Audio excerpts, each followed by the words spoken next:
Okay, so you can see where I've made the connections here. It's very, very tricky. Up in behind, out of sight, and to do it by touch. Figure out where to clip my clips onto what I'm pretty sure is the voice coil. Voice coil leads coming out of this. You see the bottom of this big output transformer here. And then here's a great big field coil producing the magnetism that the speaker needs. That ought to do it. Oh, might be a little noisy in the microphone. There we go.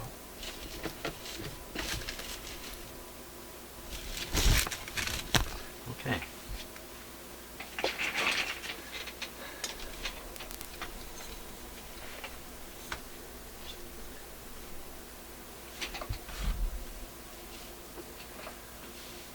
Are we ready? Still haven't decided about the adjustment A5.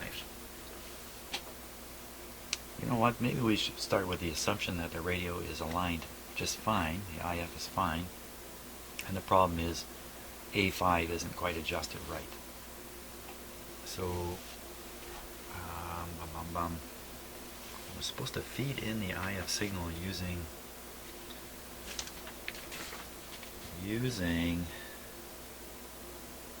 a coupling unit. IF coupling unit. Darn it all, I wish. My guess is the coupling unit is just a little coil that you set near one of the IF coils. That's my guess.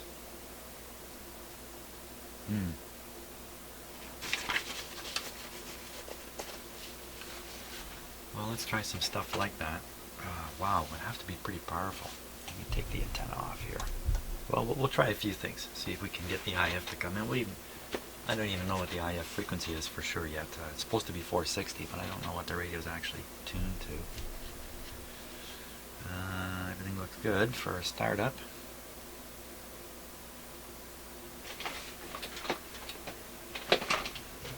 Just get my coil here.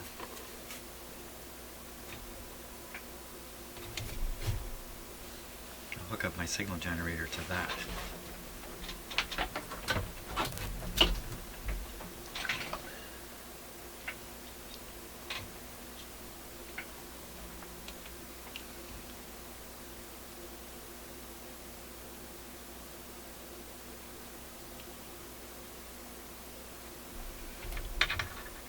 And we'll just try if we have a fairly strong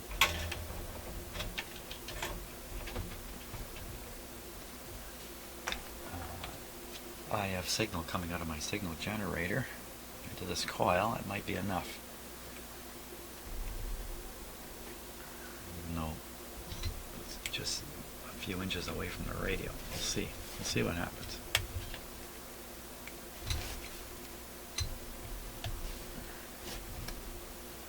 Currently I'm at 580 on the signal generator there.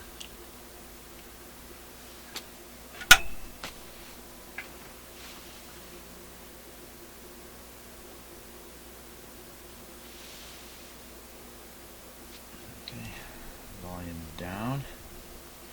It's just a coincidence the meter jumped there. Power on.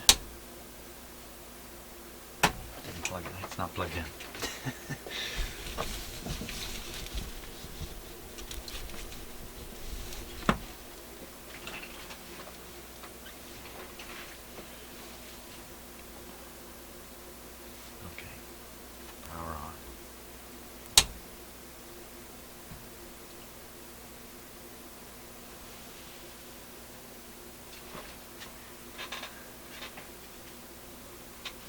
A little worried about this loose can here too.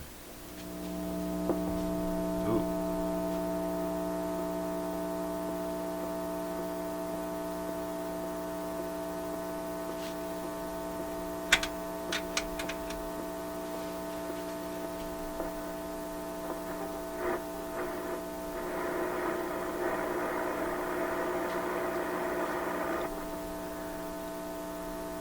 Where'd that big bad hum come from?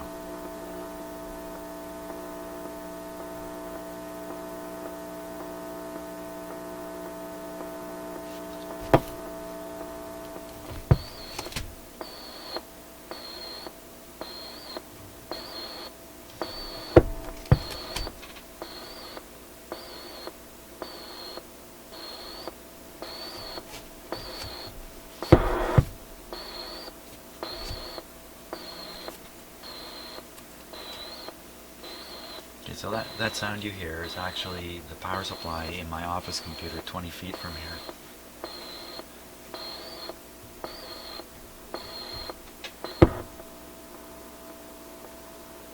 Looks like one of those antenna wires is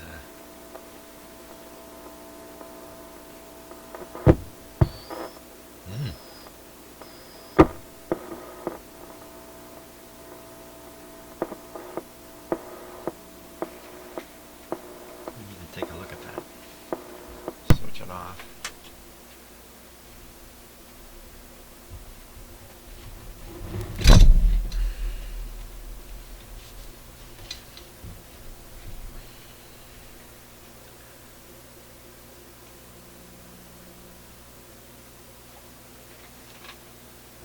Really obvious there.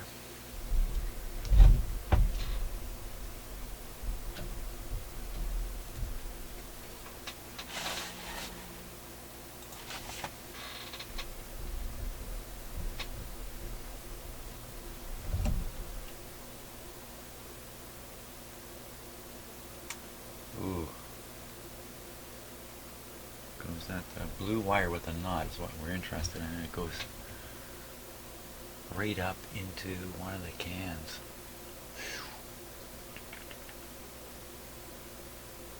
Bad connection up in the can. Wait a minute. There's no can.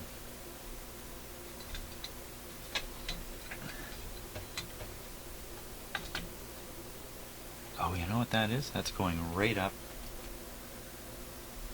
Oh, I think I know what the story is. I think I know what the story is. Here.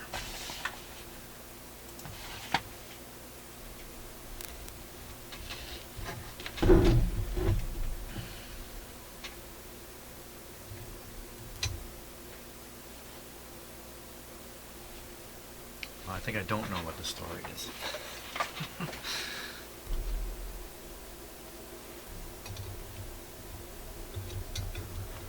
Huh. Oh, you're right. Okay, here's the story. I got the story. I got some of the story anyway. Let's see if I can get the rest of it here.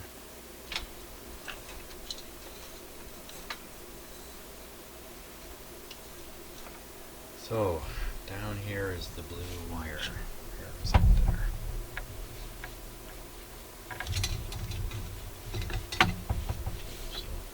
Sorry about the camera work here. It's a little on the awkward side. So there's the wire disappearing into the back of the radio.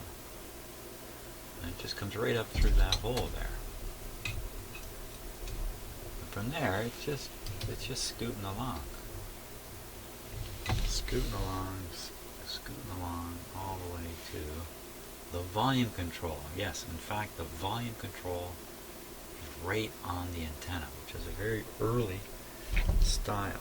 They just knock the antenna signal out. So if we just kind of move that wire down there.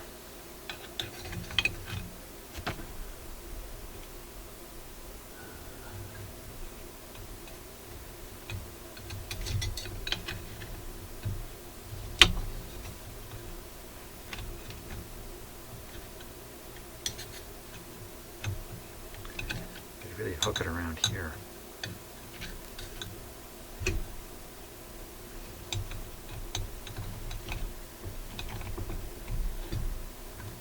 There. That sets the scan down a little better too. It's not just surprising it's totally loose like that.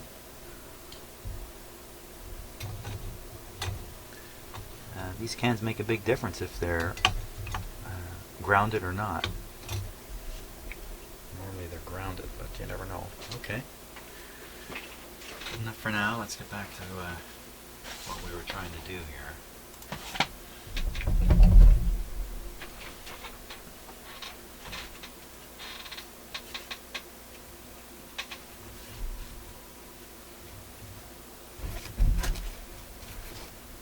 I wouldn't have ever dreamed that a hum would come from that, and I don't even understand how that was making a hum up here.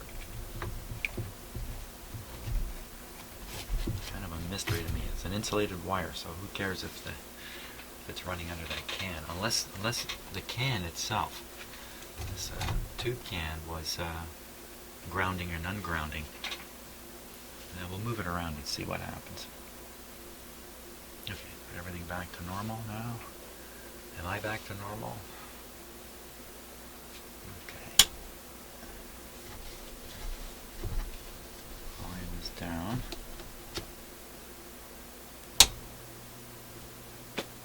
And away we go again.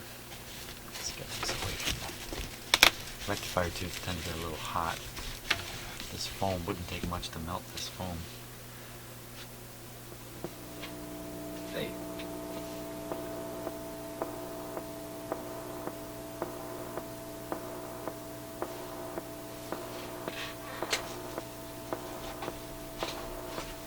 Just going to insulate my hand here.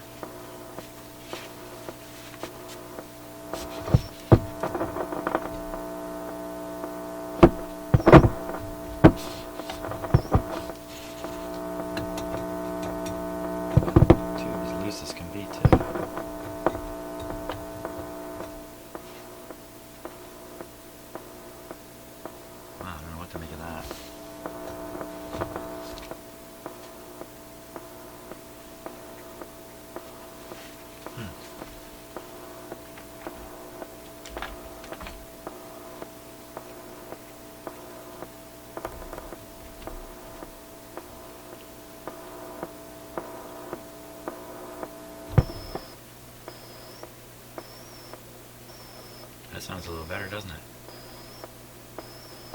The hum is gone.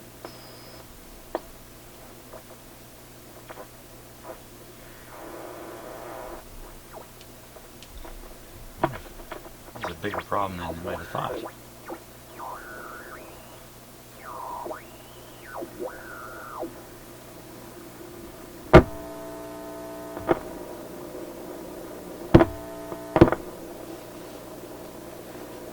Just grounding that can has improved things. I suppose the can is an antenna. It's receiving some hum from somewhere. It could be from the transformer right over here, for all I know. And then because it's not grounded, it can develop a hum potential relative to the components of the tube and introduce a hum that way. So once you put a ground on here, it cannot have a potential relative to the tube other than what was intended by the designers.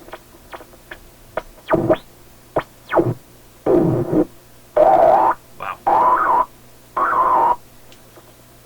That's my... If I go start up my computer, this sound will go away.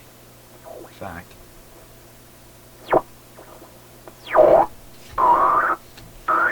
I'm going to go run and do that.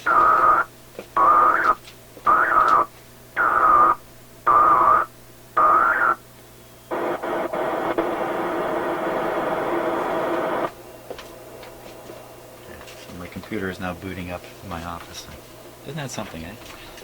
Only happens when I sleep, the computer. If I shut it down, there's no sound. The power supply is off. But now it's probably producing a new set of badness.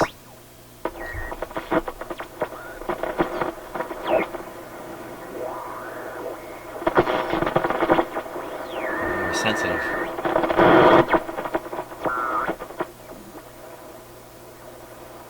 Okay, quiet spot.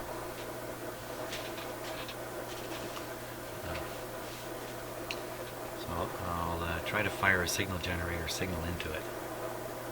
I don't think we want to do much until I've solved this.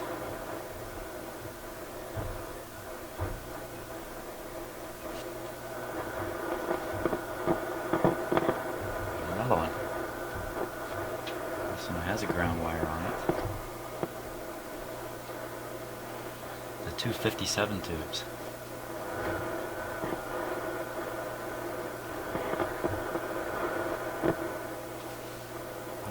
Yeah. Curious, there's two different kinds of shields. For probably from another radio.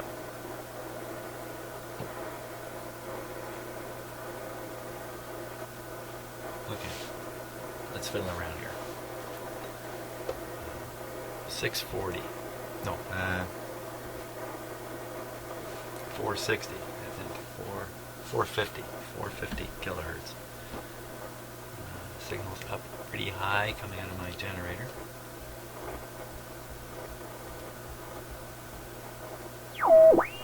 Bingo.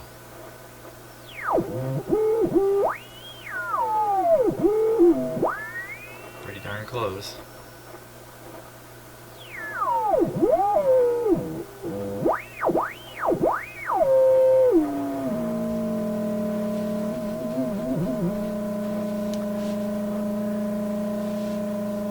Now, this lovely sound going. It's supposed to well out in the counterclockwise position.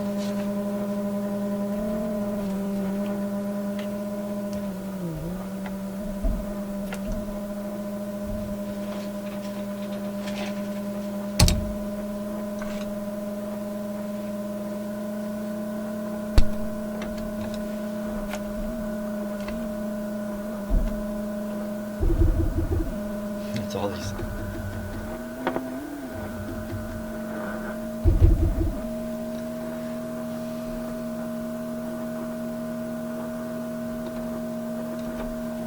Can't see what I'm doing here, unfortunately.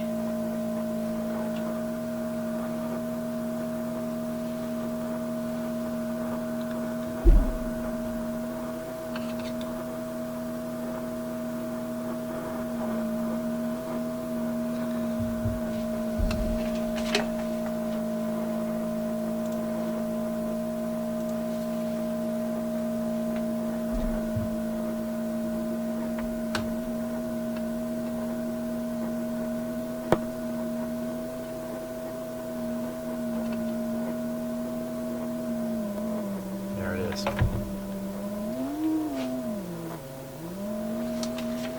It says well out. What did it say? Well out in the counterclockwise direction. Ooh, what's going on there? Ah. That might be the difference right there. So that's now operating oscillation free. If I go too far, it flips into oscillation on its own. It becomes another oscillator. So I think that's the problem there. That's why we're getting the howl. So let me turn it back again.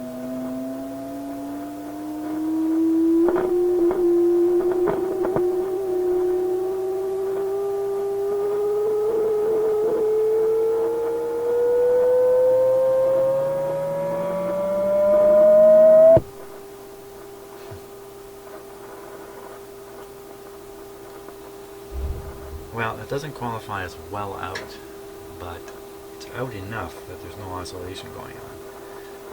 Let me back it out farther from here. See, it got quieter? Okay, so you're supposed to bring it in to where it oscillates, and then turn it back a quarter turn. Oh, it's just enough.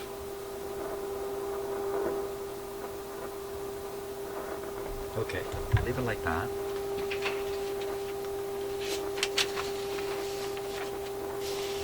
I think that's going to make a huge difference.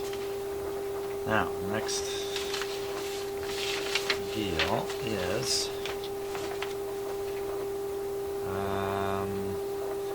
peak IF trimmers A3 and A4 for maximum output.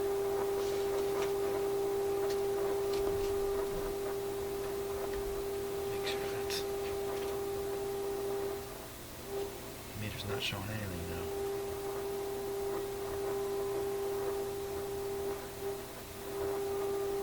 Come on, Mr. Meter.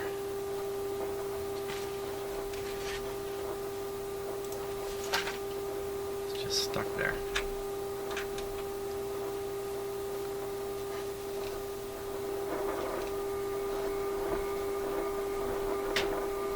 happened.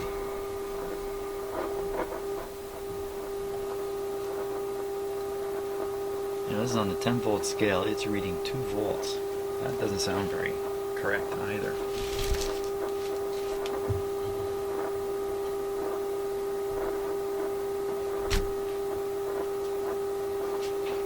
I could just do this by ear and not worry about the meter.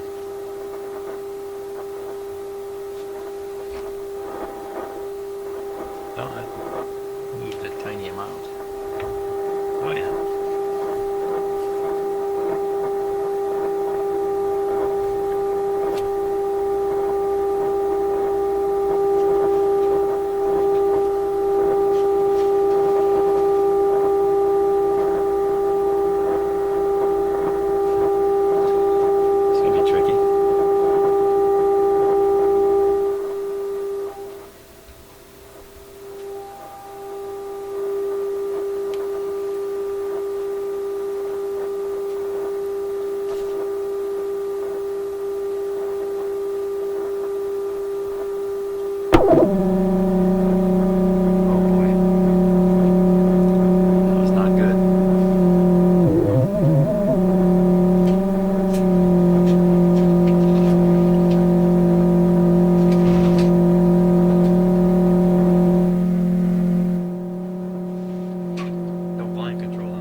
Stuck my screwdriver in to make the adjustment.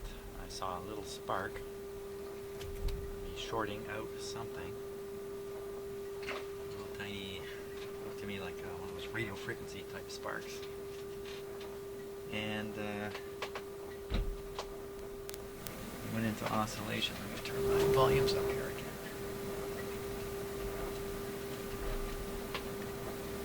Okay, back to it. Don't short anything out this time.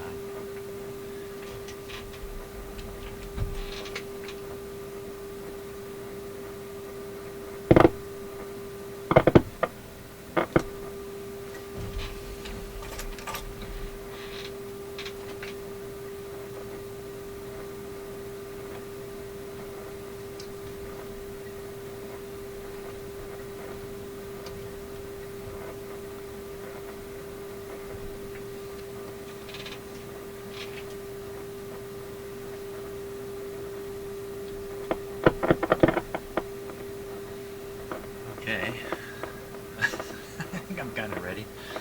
Let's watch this.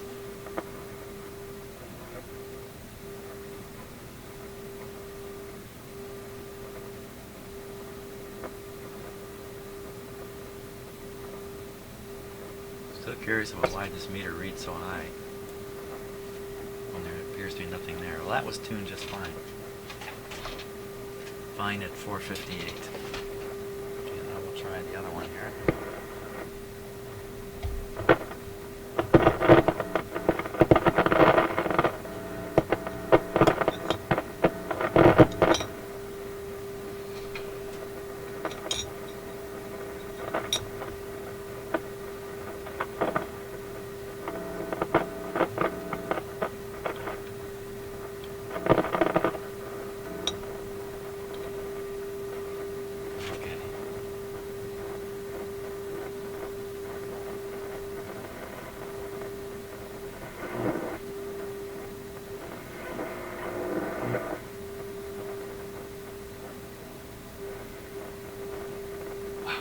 Trigger on this one. Just a hair trigger.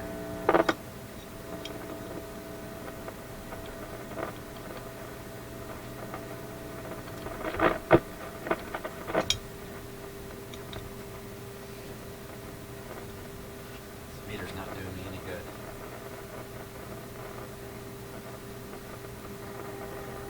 There we go.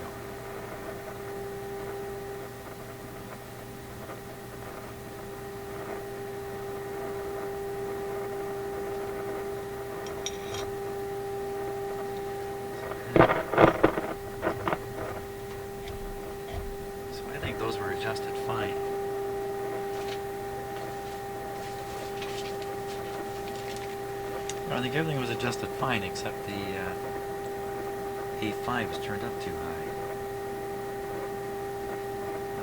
Next one's check the dial setting. It was pretty accurate.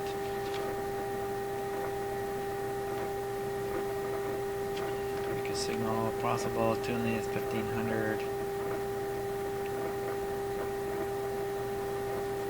Okay, we'll try that.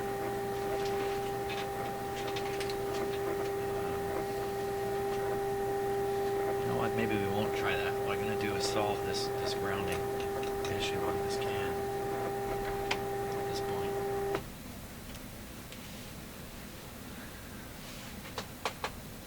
Stays up.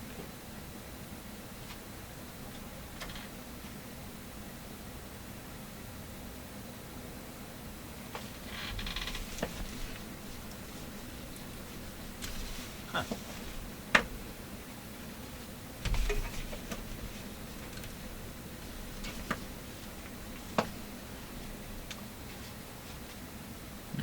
to think about that for a while. I have the radio plugged into an isolation transformer, so it's not grounded in any way back to the electric system. This guy has a 3-prong plug. He's grounded in normally, and that's causing a hum or something that the meters become sensitive to.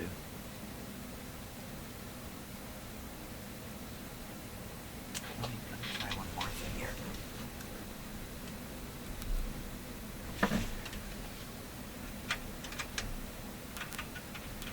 That's a little better. Yeah. Okay.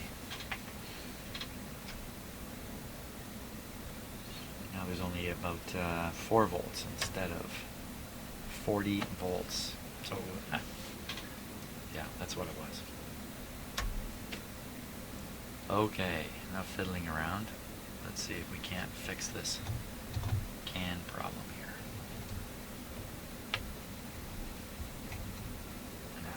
Take off the cap on the tube. What can happen here is you pull the cap off, you pull the top of the tube apart, which is not a pleasant occurrence at all.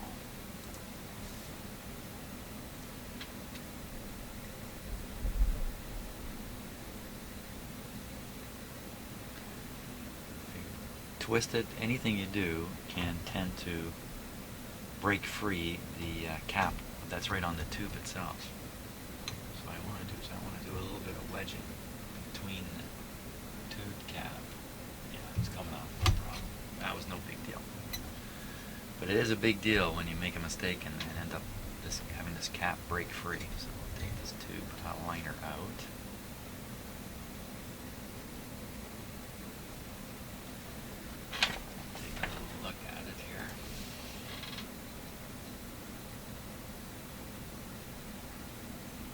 Pretty heavy.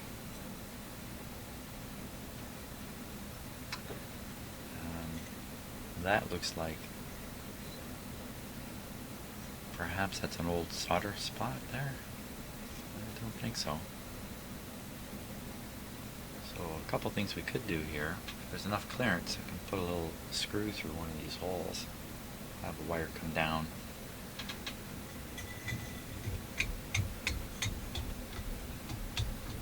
Not a lot of play there, and the problem with that is I have this bump pressing up against the tube. It's not the best. Could do something up at the top here. Drill a hole, attach a wire, bring it down. That might be the best way to do it, really. Could try soldering a wire onto it. I don't know about that.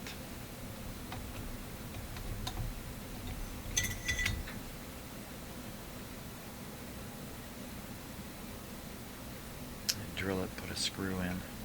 There's lots of clearance here. There's a ground terminal right over there, nice and handy. I think that's the approach I want to take.